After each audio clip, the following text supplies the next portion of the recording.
Hello everyone, welcome to my YouTube channel Love for Intuitive Astrology.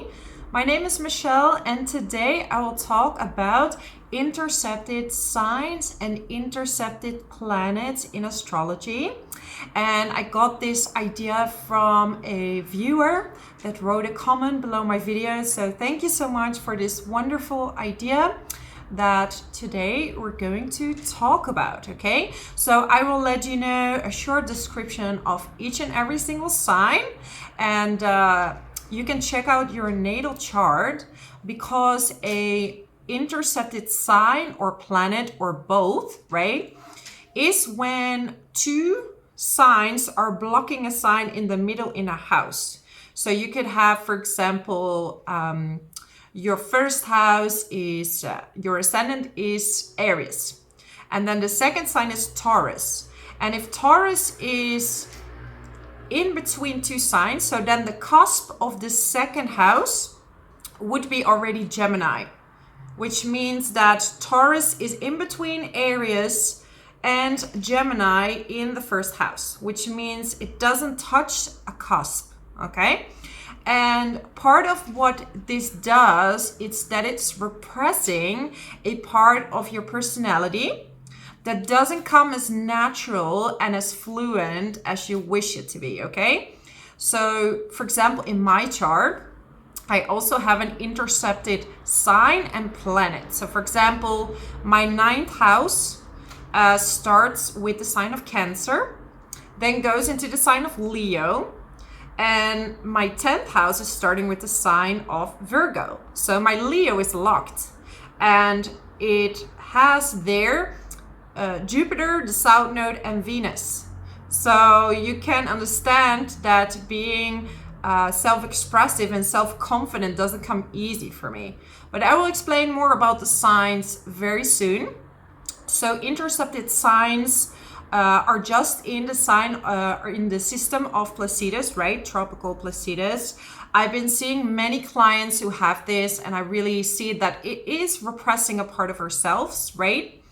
And this does come from a certain upbringing or a certain habit that you have developed even from a past life, if you believe in past lives, okay? So let's start with all the signs.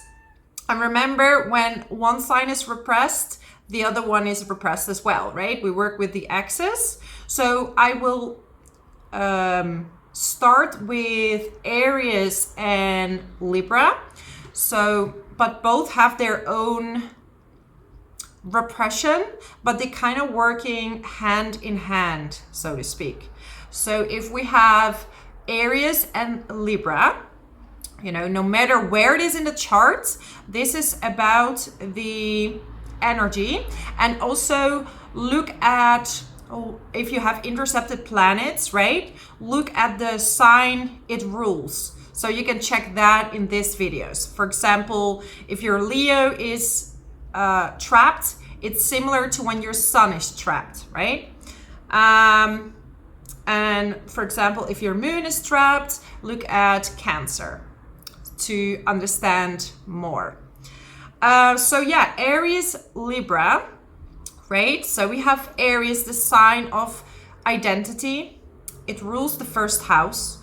It's all about moving forward. But when that's repressed, you're not really sure who you are.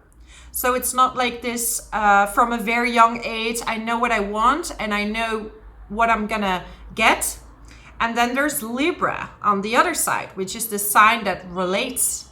It's relating, it's give and take. So if these are repressed and intercepted, that means that you have trouble with give and take. So this is romantic relationships, but this is also leadership qualities, right? You are not really sure, like you could either be too much focused on yourself or too little. And this is where your relationships are kind of out of balance, okay? Look at Libra, it rules, Venus rules Libra and Aries rules Mars. So there is some type of action that sometimes you feel you're not sure to take. Like some people have a natural moving flow, right, in that area in your chart, in that house that it is located. And for other people, you know, it's a little bit more of a natural flow. However, intercepted signs can always be unlocked. One, by Astrocartography. Check out my my video about astrocartography. I can put the link below, but also on working consciously with this energy of give and take, natural flow in relationships, natural flow in like taking initiative, so you can flow through life. You see my cat running around. She's very playful. You see this whole palace behind me. This is all for my cat, right? Very cute. Anyhow, for the cat lovers out there. So let's move on to the next sign of Taurus and Scorpio. So here we have two fixed signs, right? And what doesn't come natural, for example, with Taurus is self-worth, value, income, right? Maybe you ask too little income, you don't think you deserve more money, or you think that you don't deserve possessions, or actually you don't care about possessions. This is another way that this can present itself. And then, for example, with Scorpio, it could be that you have trouble facing your inner shadow side. You have trouble accepting the dark side of yourself, but also of life. You kind of run away from it. It's hard for you to really internalize your inner psychology, and maybe denying death as a part of life, right? Scorpio rules the 8th house. It also has to do with money, other people's money. So maybe you find it really difficult to deal with money in general, to receive it, but also to spend it, right? Taurus, Scorpio. So this is kind of a general description. Check also the planets that could be repressed, right? Pluto rules Scorpio, and then we have Venus ruling Taurus. So this is also a little bit of an imbalance with relationships. Relationships, the way you value yourself, the way you love yourself, like you might settle for less because you don't think you deserve better. Okay, so you can work on these things. You can unlock them by moving to a place that has different cusps. Check out my astrocartography video, or you work on this consciously by affirmations and transforming, you know, transforming all of these things, right? So for example, my Leo is interlocked, and I'm working towards feeling more seen and being more rebellious, which is not something I naturally grew up with. So you can develop it by accepting certain parts of yourself and really progressively working towards that. So Taurus and Scorpio. Let's go to Gemini and Sagittarius. So Gemini and Sagittarius rules the 3rd house, the 9th house, right? This is all about studying, teaching, speaking up, communicating. So these areas in your life you have trouble. So you might have trouble speaking your mind, speaking up about certain things. You feel that what you have to say is maybe stupid, or it's not, doesn't have any value. Or you have a lot of wisdom, but you doubting to be a teacher because you feel like maybe you're not good enough to be that, right? Also, Gemini is siblings. So there could be some, not a natural flow, like dealing with your siblings, right? Maybe you feel like you're not getting along as easily as you wish it would be. And when we look at Sagittarius, this is also the sign of traveling, right? And Gemini is like short trips and transport. So problems with transportation could arise, like maybe your car breaks down more often than you would like to. Why I'm laughing, I don't know. It's not that funny, but it's like some people are getting aha moments. Anyhow, Sagittarius, so traveling, maybe you travel all the time and you don't feel satisfied, or you cannot travel at all and you feel like, I want to travel more, but it's not really happening. So you have to take this initiative yourself and unlock this flow, okay? So instead of letting other people lead this. You're gonna have to lead it yourself. So this is Gemini and Sagittarius. Let's move on to Capricorn and Cancer. 2 cardinal signs related to the parents. So there might be some struggles with the parents, some flow that maybe wasn't as natural dealing with them. There might be a block when it comes to giving cuddles, right? Cancer is nurturing. So you find it hard to be nurturing for yourself and for others. And Capricorn is a leading sign, taking responsibility. You find it hard to step up because you were never taught to do so. So obviously you can unlock this, Saturn rules Capricorn and Moon rules Cancer. So if any of these are interlocked, this is similar rules. So by taking more responsibility, leading, by nurturing yourself and being a parent to yourself, you're going to slowly find it more easy to flow into this, into this destiny. So this is Capricorn and Cancer. Then we have Leo and Aquarius. This is the one I have myself.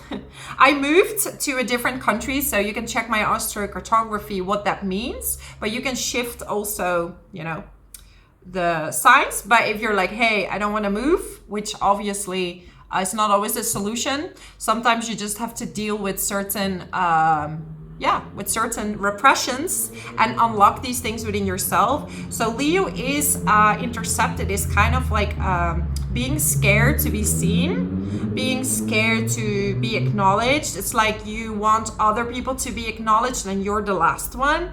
It's like you want other people to shine, but you think you don't deserve it. And Aquarius is like a repressed rebel.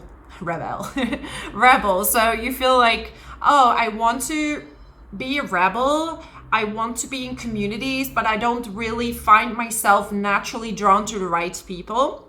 So it's kind of like you find it hard to be unique and you find it hard to stand out.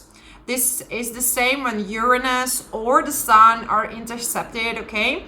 It's like you find it hard to be the sunshine, to be different, to be detached, right? Aquarius, and to be your special self, or to see yourself as someone that is special.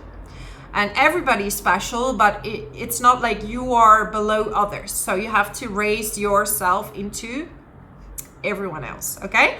So this is Leo and Aquarius, and then we're going to Virgo and Pisces, okay? Virgo and Pisces are the signs of service. They're mutable signs. And here you find it hard, especially with Virgo, right? You find it hard to be of service or to work hard towards your goals. Also, Pisces is your imagination and your spiritual connection. So maybe you have trouble connecting with your intuition, connecting with your hardworking sign. Like you find it hard maybe to be of service or to take a bit longer before you reach your goals and to find something that you love doing, because Virgo and Pisces are 2 signs that really love what they do. So Pisces is ruled by Neptune. So this is the same with intercepted Neptune. And Virgo is ruled by Mercury. So this is a communicative sign as well, right? Research, reading, writing. So you feel maybe you're not good enough to communicate or to write, or you have trouble analyzing or reading something,